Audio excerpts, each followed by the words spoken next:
Good evening to all of you. तो हम आज आर्टिकल नंबर 93 में लोकसभा के अध्यक्ष और उपाध्यक्ष की क्या क्या शक्तियां हैं उसको जानेंगे और सीखेंगे। इसके पिछले क्लास में मैंने आर्टिकल नंबर 93 को ही, जिसमें लोकसभा के अध्यक्ष और उपाध्यक्ष के बारे में बताया गया था, उसको हमने जाना था। और आज हम उसी आर्टिकल को कंटिन्यू करेंगे, उसके आगे के चीज को समझेंगे और सीखेंगे कि लोकसभा के अध्यक्ष और उपाध्यक्ष के पास क्या क्या शक्तियां प्राप्त है। आज हम उस चीज को जानेंगे। तो हम एक बार रिकॉल कर लेते हैं कि हमने पिछली क्लासेस में अभी तक हमने पॉलिटी में क्या क्या चीजें कवर कर लिया है। तो मैं आपको फर्स्ट क्लास में बताया था 22 भाग होते हैं, उसमें से पहला भाग में हमने क्या पढ़ा था, संघ और राज्य क्षेत्र, यूनियन एंड इट्स टेरिटरी। और भाग 2 में हमने क्या देखा था, सिटीजनशिप, नागरिकता। इसके सारे आर्टिकल हमने देख लिए थे। और भाग 3 फंडामेंटल राइट, मूल अधिकार, ये भी हमने कंप्लीट कर लिया था। और भाग 4 राज्य के नीति निर्देशक तत्व, ये चारों भाग हमने पूरी तरीके से कंप्लीट कर लिया था, समझ लिया था, सीख लिया था। और हम भाग 5 पढ़ रहे थे द यूनियन संघ, जो कि कहां से कहां आर्टिकल तक है, तो 52 से लेकर के 151 आर्टिकल तक वर्णन किया गया है। तो चलिए आज क्लास हम स्टार्ट करते हैं। आर्टिकल नंबर 93 में आज क्या पढ़ेंगे, लोकसभा के अध्यक्ष तथा उपाध्यक्ष की शक्तियां क्या क्या प्राप्त है उसको आज हम समझेंगे। तो आइए हम एक एक करके समझते हैं। तो पहला चीज आपको क्या ध्यान रखना है, पहला कहता है निर्णायक वोट डालता है। कौन डालता है, लोकसभा का जो अध्यक्ष उपाध्यक्ष होता है, स्पीकर जो होते हैं लोकसभा के, वे निर्णायक वोट डालता है। निर्णायक वोट किसको बोलते हैं, आइए हम समझते हैं कि निर्णायक वोट किसको बोलते हैं। पहला नंबर, मान लिया जाए कि कोई बिल पास करना है, तो उसमें चुनाव वोटिंग होगा। तो वोटिंग होने पर यदि 50% और 50% इक्वल आंकड़ा आ जा रहा है, तो उस स्थिति में लोकसभा का स्पीकर जो होता है वो निर्णायक वोट डाल देता है, जिसको हम क्या बोलते हैं, निर्णायक वोट। उससे पता चलता है कि बिल पास होगा या नहीं होगा। तो वो वोट क्या कहलाता है, निर्णायक वोट डालता है, निर्णायक वोट कहलाता है। और कौन डालता है निर्णायक वोट, तो लोकसभा के स्पीकर डालता है। तो ये चीज हमने पहला चीज जानेंगे क्या शक्तियां है, तो निर्णायक वोट। और आगे बढ़ते हैं, दूसरा चीज समझते हैं। दूसरा कहता है लोकसभा की बैठक को नियंत्रित करता है।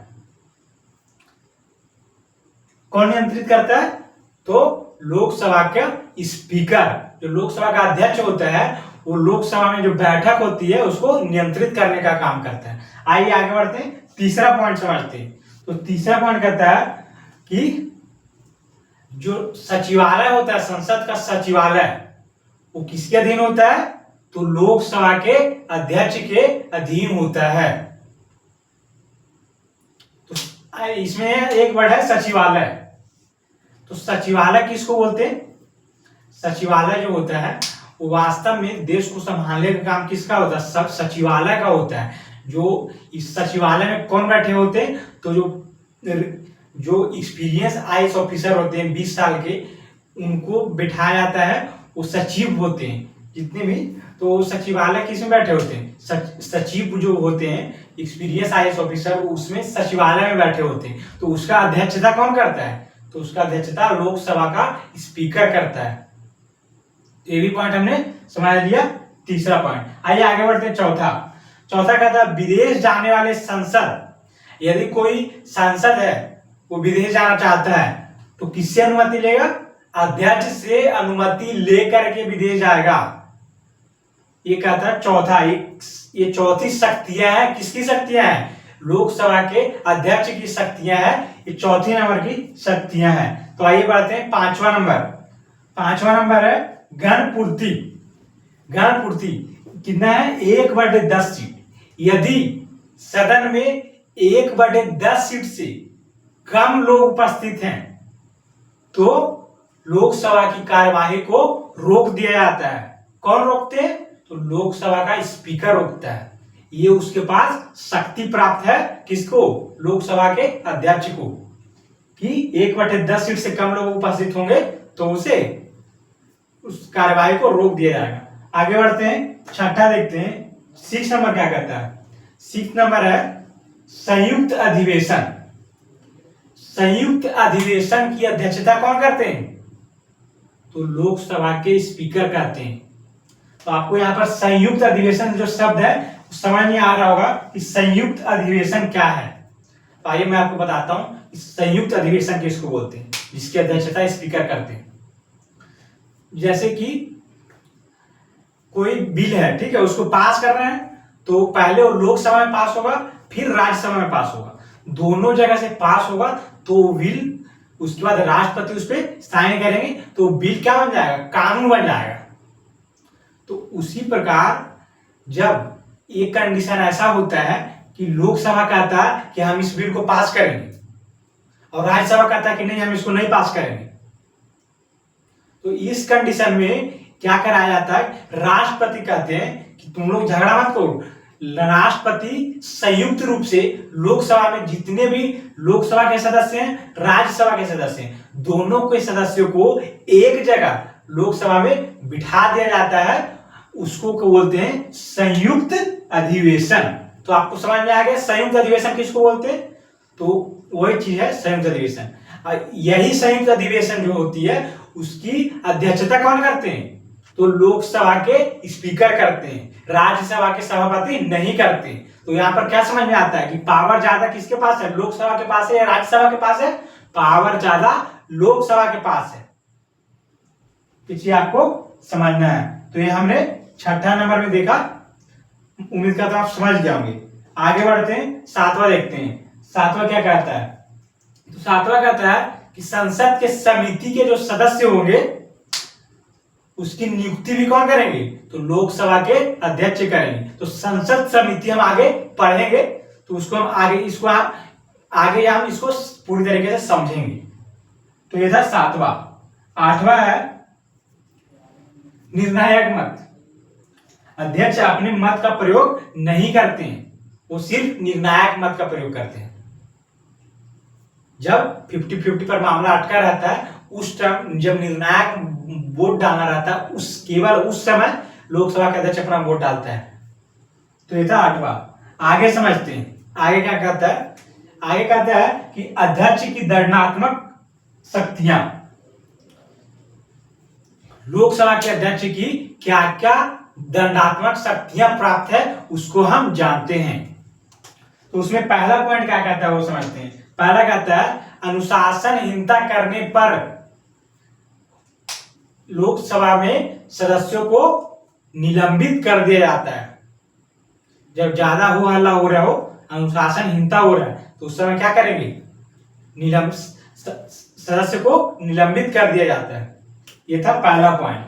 दूसरा पॉइंट समझते हैं। दूसरा पॉइंट क्या कहता है? दूसरा पॉइंट कहता है, आइए दूसरा पॉइंट समझते हैं। दूसरा पॉइंट कहता है कि 60 दिन तक यदि कोई सांसद लोक सदन का सदस्य या चाहे वो लोकसभा का सदस्य हो या राज्यसभा का सदस्य हो, यदि वो लगातार 60 दिन तक अनुपस्थित है तो सदस्यता उसकी रद्द कर दी जाएगी। ये पावर किसके पास है? लोकसभा के सदस्य के पास है। यदि लोकसभा या राज्यसभा के सदस्य हैं और आप लगातार 60 दिन तक अनुपस्थित है तो आपकी सदस्यता रद्द कर दी जाएगी। ये था दूसरा पॉइंट। आगे बढ़ते हैं, तीसरा क्या कहता है? तीसरा है दल बदल। दल बदल करने पर भी आपकी सदस्यता को रद्द किया जा सकता है। ये जो है अध्यक्ष के पास शक्तियां दिया गया है। तो यहाँ पर दल बदल किसको बोलते हैं? आप समझ नहीं पा रहे हो कि दल बदल किसको बोलते हैं। दल बदल में होता क्या है कि दल, इसमें तो वर्ड से समझ में आ रहा है कि दल को जब बदल लिया जाता है तो दल बदल, लेकिन ये सिर्फ दल बदल करने का नियम जो है चुनाव लड़ने से पहले तक का सीमित है। कि यदि चुनाव के पहले आप कोई दल बदल लेते हैं, आप पार्टी चेंज कर लेते हैं और उसके बाद चुनाव लड़ते तो कोई दिक्कत वाली बात नहीं है। लेकिन यदि आप चुनाव जीत गए और उसके बाद आप दल बदल लेते हैं, उसके बाद आप पार्टी चेंज कर लेते हैं, तो आपकी सदस्यता को रद्द कर दिया जाएगा, उसको नहीं माना जाएगा, उसको आप रद्द कर दिया जाएगा। राजीव गांधी ने बनाया गया था नियम कि दल बदल वैसे नहीं करना है, क्योंकि किसी को भी खराब लगेगा यदि आप जनता भी कि अगर आप जीत गए हैं और उसके बाद आप पार्टी चेंज कर रहे हैं।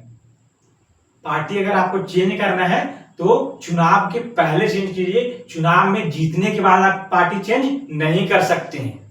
यह है तीसरा पॉइंट। तो आज हमने लोकसभा के स्पीकर एंड उपाध्यक्ष के पास, डिप्टी स्पीकर के पास क्या क्या शक्तियां होती है उसको हमने जाना है, समझा है और सीखा है। उम्मीद करता हूं कि आप इस सभी पॉइंट को समझ गए होंगे और आप इसको नोट्स बना करके इसको आप याद कर लेंगे। सभी पॉइंट को आपको याद करना है। और आगे हम 93 आर्टिकल तो हमारा कंप्लीट ही हो गया है, तो आगे का आर्टिकल को हम नेक्स्ट वीडियो में समझेंगे और सीखेंगे। तो उम्मीद करता हूं आप पूरी तरीके से समझ गए होंगे। तो आज के लिए इतना ही, धन्यवाद।